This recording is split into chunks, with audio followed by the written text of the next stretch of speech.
ಇಷ್ಟು ದಿನ ಕೇಂದ್ರ ಸರ್ಕಾರ ಕತ್ತೆ ಕಾಯ್ತಿತ್ತ ಎಂದ ಪ್ರಿಯಾಂಕ್ ಖರ್ಗೆ. ಬಾಯಿ ಚಪಲಕ್ಕೆ ಮಾತಾಡಬೇಡಿ ಎಂದು ತಿವಿದ ರೇಣುಕಾಚಾರ್ಯ. ಸಚಿವ ಸಂಪುಟ ವಿಸ್ತರಣೆಗೆ ಮತ್ತೆ ಕೂಡಿ ಬಂತು ಕಾಲ. ಹಿಂದೆ ಸಿಎಂ ಡಿಕೆ, ಮಾಜಿ ಸಿಎಂ ಸಿದ್ದು, ಸಚಿವಾಕಾಂಕ್ಷಿಗಳಿಂದ ದೆಹಲಿ ದಂಡಯಾತ್ರೆ.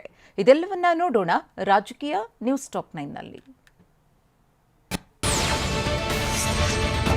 ನೀಟ್ ಪ್ರಶ್ನೆ ಪತ್ರಿಕೆ ಸೋರಿಕೆಯಾಗಿ 1.5 ತಿಂಗಳಾಗಿದೆ. ಕೇಂದ್ರ ಸರ್ಕಾರ 3 ತಿಂಗಳು ಆದ ನಂತರ ನಿದ್ದೆಯಿಂದ ಎದ್ದಿದೆ. ಕೇಂದ್ರ ಸರ್ಕಾರದವರು ಏನ್ ಕತ್ತೆ ಕಾಯ್ತಿದ್ರ ಅಂತ ಸಚಿವ ಪ್ರಿಯಾಂಕ್ ಖರ್ಗೆ ವಾಗ್ದಾಳಿ ನಡೆಸಿದ್ದಾರೆ. ಬೆಂಗಳೂರಲ್ಲಿ ಮಾತನಾಡಿದ ಸಚಿವ ಪ್ರಿಯಾಂಕ್ ಖರ್ಗೆ, ಮೋದಿ, ಅಮಿತ್ ಶಾ ಸಂಪೂರ್ಣ ವಿಫಲರು, ಅಸಮರ್ಥರು, ಪುಕ್ಕಲರು ಅಂತ ಲೇವಡಿ ಮಾಡಿದ್ರು.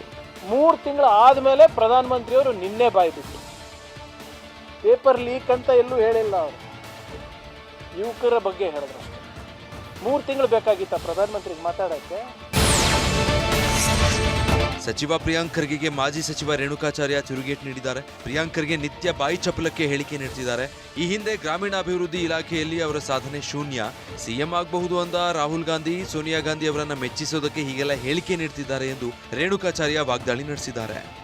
ಮೋದಿ ಅವ್ರನ್ನ, ಕೇಂದ್ರ ಸರ್ಕಾರವನ್ನ, ಸಂಘ ಪರಿವಾರವನ್ನ ಟೀಕೆ ಮಾಡಿದ್ರೆ ಬಹಳ ದೊಡ್ಡರಾಗ್ಬಿಡ್ತೀವಿ, ಮುಂದೆ ಮುಖ್ಯಮಂತ್ರಿ ಆಗ್ಬಿಡ್ತೀನಿ ಅಂತೇಳಿ ರಾಹುಲ್ ಗಾಂಧಿ, ಪ್ರಿಯಾಂಕಾ ಗಾಂಧಿ, ಸೋನಿಯಾ ಗಾಂಧಿ ಮೆಚ್ಚಕ್ಕೋಸ್ಕರ ಇಂಥ ಕೀಳು ಮಟ್ಟದ ಹೇಳಿಕೆಗಳು ದಿನನಿತ್ಯ ಕೊಡ್ತಾ ಇದ್ದಾರೆ. ಕೇಂದ್ರ ಶಿಕ್ಷಣ ಸಚಿವ ಧರ್ಮೇಂದ್ರ ಪ್ರಧಾನ್ ರಾಜೀನಾಮೆ ವಿದ್ಯಾರ್ಥಿಗಳ ಹೋರಾಟಕ್ಕೆ ಸಿಕ್ಕಿರುವ ಜಯ ಅಂತ ಮಾಜಿ ಸಚಿವ ಮಧು ಬಂಗಾರಪ್ಪ ಹೇಳಿಕೆ ನೀಡಿದ್ದಾರೆ. ಚಿತ್ರದುರ್ಗದಲ್ಲಿ ಮಾತನಾಡಿದ ಮಧು ಬಂಗಾರಪ್ಪ, ಪ್ರಧಾನ್ ಮೊದಲೇ ರಾಜೀನಾಮೆ ನೀಡಬೇಕಿತ್ತು ಅಂದ್ರು. ರಾಜ್ಯ ಸಚಿವ ಸಂಪುಟ ವಿಸ್ತರಣೆಗೆ ಕಾಲ ಮತ್ತೆ ಸನ್ನಿಹಿತ ಆಗಿದೆ. ಈ ವಾರವೇ ಪೂರ್ಣಗೊಳ್ಳಬೇಕಿದ್ದ ಸಂಪುಟ ವಿಸ್ತರಣೆ ನೀಟ್ ಹೋರಾಟದಿಂದ ಮುಂದೂಡಿಕೆಯಾಗಿತ್ತು. ಇದೀಗ ನೀಟ್ ಹೋರಾಟ ಒಂದು ತಾರ್ಕಿಕ ಘಟ್ಟ ತಲುಪಿದೆ. ಧರ್ಮೇಂದ್ರ ಪ್ರಧಾನ್ ರಾಜೀನಾಮೆಗೆ ಆಗ್ರಹಿಸಿದ್ದ ರಾಹುಲ್ ಗಾಂಧಿ ಬೇರೆಲ್ಲ ಚರ್ಚೆಗಳನ್ನ ಬದಿಗೆ ಸರಿಸಿದ್ರು. ಈ ಪೈಕಿ ರಾಜ್ಯದ ಸಂಪುಟ ವಿಸ್ತರಣೆ ಮಾತುಕತೆ ಕೂಡ ಒಂದು.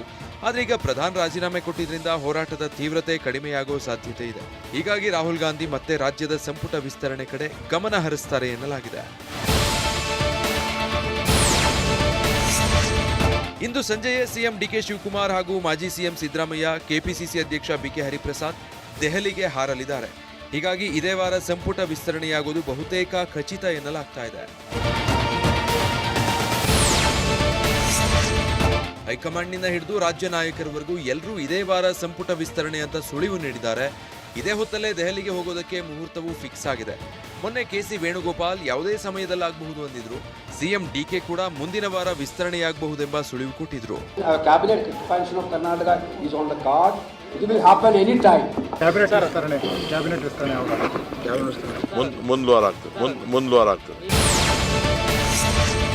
ಸಂಪುಟ ವಿಸ್ತರಣೆಗೆ ಮುಹೂರ್ತ ಹತ್ತಿರ ಆಗ್ತಿದ್ದಂತೆ ಸಚಿವಾಕಾಂಕ್ಷಿಗಳ ಆಸೆ ಮತ್ತಷ್ಟು ಚಿಗುರಿದೆ.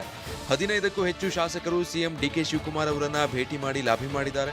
ಅಲ್ಲದೆ 25ಕ್ಕೂ ಹೆಚ್ಚು ಶಾಸಕರು ನನ್ನ ಪರ ಬ್ಯಾಟ್ ಬೀಸಿದ್ದಾರೆ ಎಂದಿರುವ ಕಂಪ್ಲಿ ಗಣೇಶ್ ಕಿರಿಯರಿಗೂ ಸ್ಥಾನ ನೀಡಿ ಎಂದು ಮನವಿ ಮಾಡಿದ್ದಾರೆ. ಸುಮಾರು ಇನ್ನು ಅನೇಕ ಜನ ಶಾಸಕರು ಬಂದಿಲ್ಲ, ಒಂದು 15 ಜನ ಬಂದಿರಬಹುದು. ಇನ್ನೂ ಒಂದು 10 ಜನ ಅಂತೂ ಶಾಸಕರಿದ್ದಾರೆ. ಒಂದು 25 ಜನ ಪ್ರಾಮಾಣಿಕವಾಗಿ ನಮಗೆ ಸಚಿವ ಸ್ಥಾನ ಕೊಡಬೇಕಂತಂದು ಅವ್ರೇನು ಹೇಳ್ತಿದ್ದಾರೆ. ನಿಜವಾಗ್ಲೂ ಭಾಳಷ್ಟು ಖುಷಿ ಆಗ್ತದೆ. ಯಾಕಂದರೆ ಇಷ್ಟು ಬಡತನದಿಂದ ಸಹ ಕಷ್ಟದಿಂದ ಸಹ ರಾಜಕೀಯಕ್ಕೆ ಬಂದು 25 ಜನ MLAಗಳು ನಮ್ಮ ಪರವಾಗಿ ಹೇಳ್ತಾರಂದರೆ ಅದು ಏನು ನಾನು ಮಾಡಿದ ಪುಣ್ಯ, ತಂದೆ ತಾಯಿ ಪುಣ್ಯ. ಸಂಜೆ ಸಿಎಂ ಡಿಕೆ ಹಾಗೂ ಮಾಜಿ ಸಿಎಂ ಸಿದ್ದರಾಮಯ್ಯ ದೆಹಲಿಗೆ ತೆರಳಿದ್ದಾರೆ ಅನ್ನೋ ವಿಷಯ ಗೊತ್ತಾಗ್ತಿದ್ದಂತೆ ಸಚಿವಾಕಾಂಕ್ಷಿಗಳು ಕೂಡ ಫ್ಲೈಟ್ ಟಿಕೆಟ್ ಬುಕ್ ಮಾಡಿಕೊಂಡಿದ್ದಾರೆ. ಇಂದು ದೆಹಲಿ ಕಡೆ ಹಲವು ಆಕಾಂಕ್ಷಿಗಳು ಮುಖ ಮಾಡಲಿದ್ದಾರೆ. ಅಶೋಕ್ ಪಟ್ಟಣ್, ಬಸವರಾಜ ರಾಯರೆಡ್ಡಿ, ಬಸನಗೌಡ ದದ್ದಲ್, ಹಂಪನಗೌಡ ಬಾದರ್ಲಿ, ಸುಧಾಮ್ ದಾಸ್, ಮಂಜುನಾಥ ಭಂಡಾರಿ, ವಿಜಯಾನಂದ ಕಾಶಪ್ಪನವರ್ ಸೇರಿದಂತೆ ಹಲವು ಆಕಾಂಕ್ಷಿಗಳು ದೆಹಲಿಗೆ ತೆರಳುವ ಸಾಧ್ಯತೆ ಇದೆ. ಕಾಂಗ್ರೆಸ್ ಶಾಸಕರು ಮಂತ್ರಿ ಕುರ್ಚಿ ಮೇಲೆ ಕಣ್ಣಿಟ್ಟಿದ್ರೆ ಬಿಜೆಪಿ ಶಾಸಕ ಅಶ್ವಥ್ ನಾರಾಯಣ್ ಆದಷ್ಟು ಬೇಗ ಮಂತ್ರಿಮಂಡಲ ವಿಸ್ತರಣೆಯಾಗಲಿ, ರಾಜ್ಯ ಅಭಿವೃದ್ಧಿ ಕಡೆ ಗಮನ ಕೊಡಲಿ ಎಂದಿದ್ದಾರೆ. ಮಂತ್ರಿಮಂಡಲ ವಿಸ್ತರಣೆ ಮಾಡೋದ್ರಲ್ಲಿ ವಿಳಂಬ ಆಗಿರೋಂಥದ್ದಿದೆ.